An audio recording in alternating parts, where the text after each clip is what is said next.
खुलुमबाय लोगोफोर, डियार ब्रह्म चेनेलनि खौरां नायगिरि गासैबो रायजो राजा नोंथांमोननिसिम गोजोन बेलासिनि गाहाम हामलायथि बावहरग्रोनाय जाबाय। आं दिनै नोंथांमोननि सिगाङाव आरोबाव माखासे खौरां लानानै फैबावलायबाय। आसा खालामो नोंथांमोनहा खौरांखौ खोनासंनानै मोजां मोनगोन।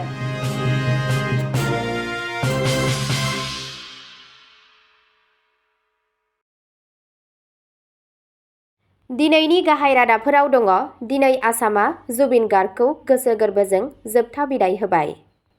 भारत आरो एसियान डेभेलपमेन्ट बेंकनि गेजेराव 125 मिलियन डलारनि मावथांखिनि बाहागो महरै आसामनि मोन 6 जिल्लाफोरा गोदान दै प्लान्ट आरो पाइपलाइनफोर गायसनगोन। आरिमुगिरिफोरा झान्सि फ्लाइअभाराव जुबिन गार्गनि अरायथा सावगारि बानायदों। जुबिन गार्गनि मेनेजारआ आइजो महरगिरिफोरखौ लामायाव गोग्लैना थानाय बेसादबादि आखु दिन्थियो। लोगो रोजाबगिरिफोरनि बेरफ्रुसार अजद। सा 37 बांलादेशिफोरखौ आसामनिफ्राय होखारहरदों। साबधान जा, ससियेल मिडियायाव लिरनायल' थोजासे नङा, गासैबो खारिथिखौ सिआइडिनो होथारनांगोन। सीएम शर्मा। आसाम सरकारा दुर्गा फुजानि थाखाय बेथन, पेन्सन आरो ब'नासखौ सिगांग्रो होनो फोसावदों। दानिया फैदो आबुं रादाबाव। गिबि खौराङावनो दङ। दिनै आसामा जुबिन गार्गखौ गोसो गोरबोजों जोबथा बिदाय होबाय। मुंदांखा रोजाबगिरिखौ जोबथा मान बावनाय महरै गावनि मेथाइ मायाबिनीजों जोबथा मान बावबाय। मोनसे गोसोआरि आरो मार्मिक बिदाय लानानै आसामनि अनजालु हारिमुआरि आइकन मेथाइ रोजाबगिरि जुबिन गार्गखौ दिनै बिथांनि जोनोम सोहोराव जोबथा बिदाय होनाय जायो। बे फोरबोआ बिथांनि अरायथा उनमोनथायनि थाखाय मोनसे गोहोगोरा मान बावनाय महरै खामानि मावदोंमोन आरो बेयाव गोबां अनसायगिरिफोर आरो मानगोनां सुबुंफोरा बाहागो लानायखौ नुनो मोननाय जादों। जोबथा बिदाय फालिनाया मोनसे गोथौ गावारि आरो गोसोआरि बिथिंजों सिनायजायो। बिथांनि 2001 मायथाइनि मेथाइ मायाबिनीआ आबहावायाव रिंखांदोंमोन, जाय मोनसे लुबैनायखौ दिन्थियो जायखौ महरगिरिया सिगां गावनि थांनायनि सोमोन्दै फोरमायदोंमोन। बे देंखोखौ बिथाङा गावनि सानबोलावरि होननानै बुंदोंमोन। मोनसे इयुननि लुबैनायखौ मोनफुंनानै बिथांनि जोबथा दावबायनायनि मिरु बिन्दो जादों। बिसोरनि मान बावनो थाखाय रोजा रोजा सुबुंफोरा ज' जादोंमोन, जेराव गिबि मन्त्रि हिमन्त बिश्व शर्मा आरो मिरु मन्त्रि किरेन रिजिजु दंमोन।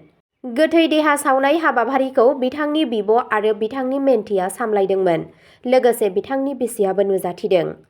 2017 मायथाइयाव गार्गआ गावनो गायनाय चन्दननि बिफांखौ गोथै सावनायनि थाखाय दिनै बाहायनाय जादों होनना खौराङाव फोरमायनायखौ मिथिनो मोननाय जादों। जेब्लानो होंगो दोंगोफोरा जुबिन जुबिन होख्रावदोंमोन, मायाबिनीनि भुगिनाय देंखोफोरा रिंखांदों, जाय मेथाइखौ रायजोनि थाखाय मोनसे अराय मेथाइ महरै गोख्रों खालामदों। जुबिन गार्गनि बिदाय होनाया मोनसे ओंथियाव बिथांनि जोबथा दिन्थिफुंनायमोन, जाय बिथांनि गारांआ अराय अराय थागोन होननानै गेरेन्टि होयो।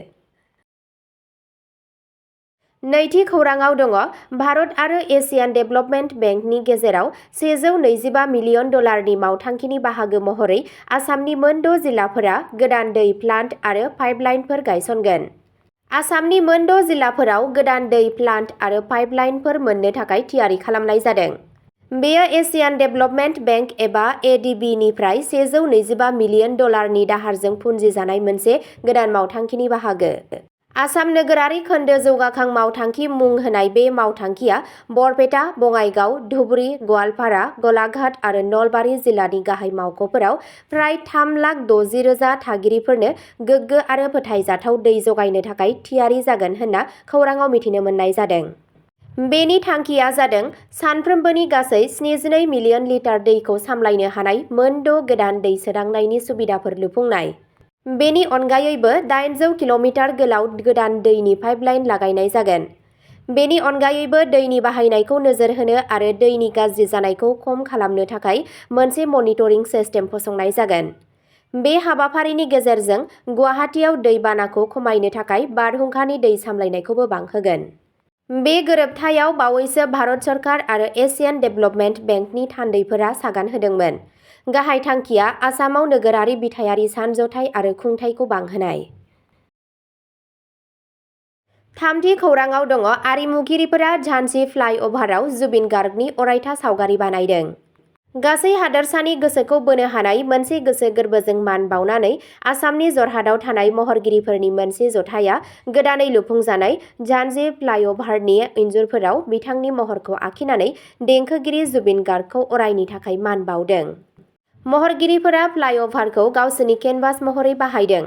जायगानि सुबुं माहारि आरो फरायसा आफादफोरनि हेफाजाबजों रोजाबगिरिनि गोबां गिदिर सावगारि बानायनो थाखाय हरखौ बावसोमदों।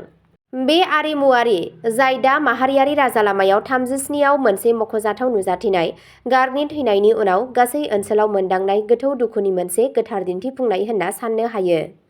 मौसुम गगৈ, ध्रुवज्योति दत्त आरो ज्ञानदीप बर्मनजों लोगोसे महरगिरिफोरा फोरमायदों दि बे खामानिनि गेजेरजों जुबिन गार्गआ अराय थागोन।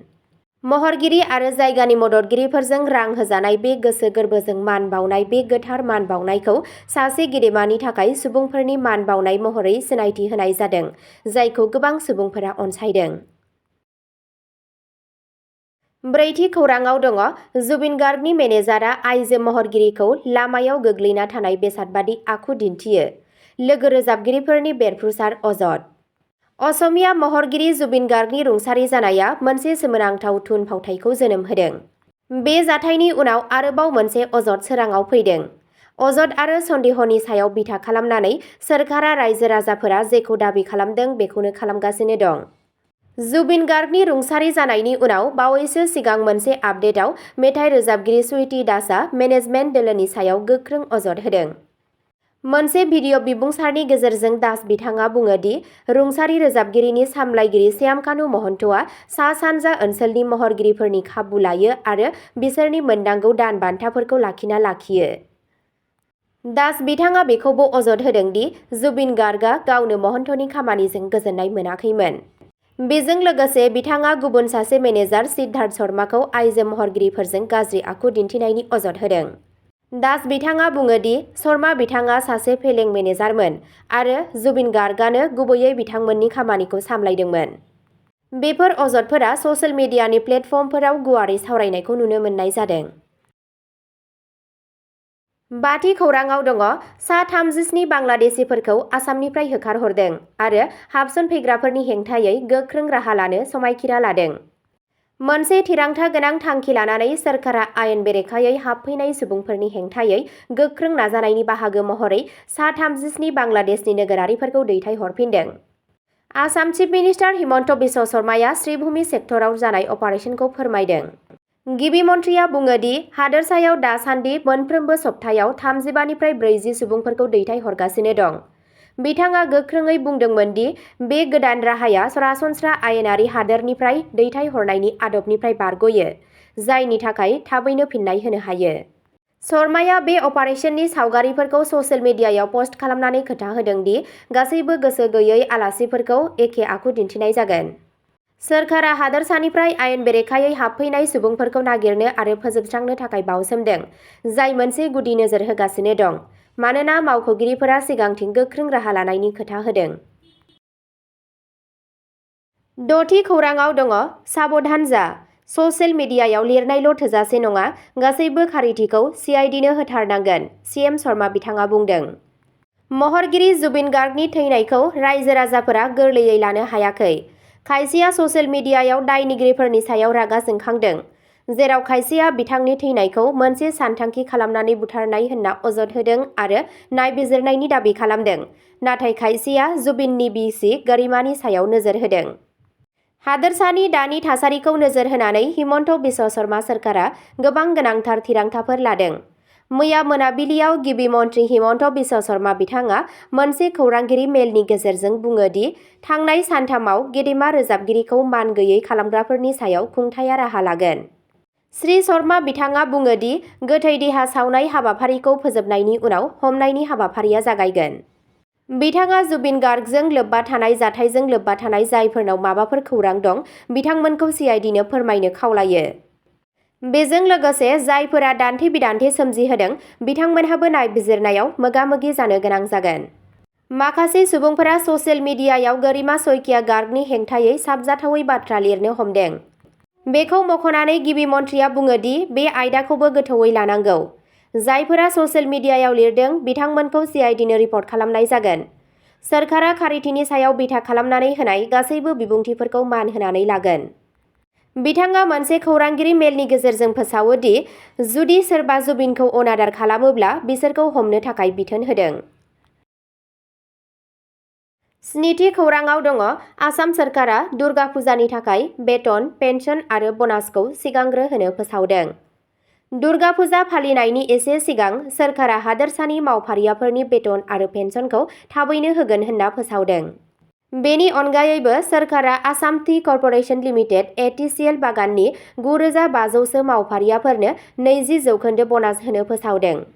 आसाम चिफ मिनिस्टार हिमन्त बिश्व शर्माया 22 सेप्तेम्बर समबारखालि बे खौरांखौ रोखा खालामदों। सिगाङाव टुइटार महरै मिथिजानाय एक्सनि मोनसे पस्टनि बादिब्ला ट्रेजारिआ दिनै 23 सेप्तेम्बरनिफ्राय बेथन राननायखौ जागायनो थाखाय थियारि जादों। चिफ मिनिस्टार बिथाङा फोरमायो दि 20% ब'नासआ साहा बागाननि खामानि मावग्राफोरनि खामायनायखौ बांहोनायाव हेफाजाब होगोन होनना फोरमायो। सिगांग्रो रां होनायफोरा फोरबोनि समाव सरखारि साख्रिआवलाफोर, पेन्सनारफोर आरो साहा बागाननि खामानि मावग्राफोरनो राङारि मदद होनो थाखाय थि खालामनाय जादों। अब्ला दिनैनि खौरांआ एसेनोसै। नोंथांमोनहा बे चेनेलनि गेजेरजों सानफ्रोमबो फुंबिलि आरो बेलासि समाव गोदान खौरांनि आपडेट मोननो थाखाय चेनेलखौ साबस्क्राइब खालामनानै लादो आरो खौरांखौ खोनासंनानै मोजां मोनोब्ला अन्नानै लाइक, शेयार आरो कमेन्टबो खालामनानै होलांब्लानो जाबाय। गोजोन्थों।